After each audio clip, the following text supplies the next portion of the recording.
In today's video, I'm going to teach you how to add a subdomain to your Shopify store in 2025. Whether you're looking to enhance your brand's online presence or diversify its reach, knowing how to add a subdomain is a valuable skill. Let's walk through this process step by step.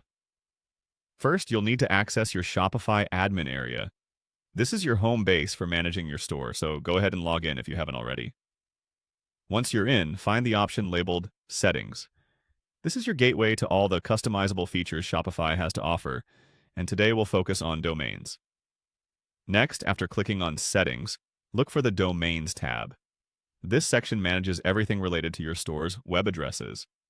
It's where you'll configure and control the various domains and subdomains linked to your Shopify setup. The domain is like the front door to your online shop, and subdomains can be used for specific sections or unique offerings within your store, like a blog or a separate product line. Once you're in the Domains section, find the option that says Connect Existing Domain. This function allows you to add and manage new web addresses that you already own. If you've registered a domain elsewhere, you'll claim it here, essentially telling Shopify that your subdomain is part of your store. Now that you're in the Connect Existing Domain interface, you'll see an option to move forward by clicking Next. This button guides you through the instructions Shopify provides to fully integrate your subdomain. As you transition through the screens, Shopify will typically prompt you to input your existing domain name.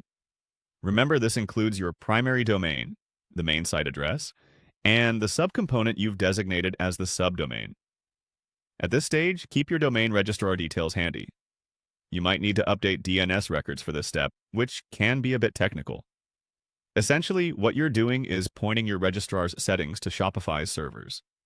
It's worth noting that changes in DNS settings can take some time to propagate across the internet, so don't worry if the new subdomain isn't immediately live.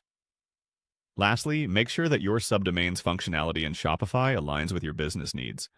Whether it's for a niche product collection or a special campaign, double-check that everything is set up correctly and test it out. And there you have it.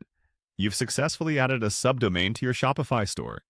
This capability not only enhances your store's organization, but can also improve its performance and accessibility. Thanks for watching, and if you found this video helpful, make sure to like and subscribe for more Shopify tips.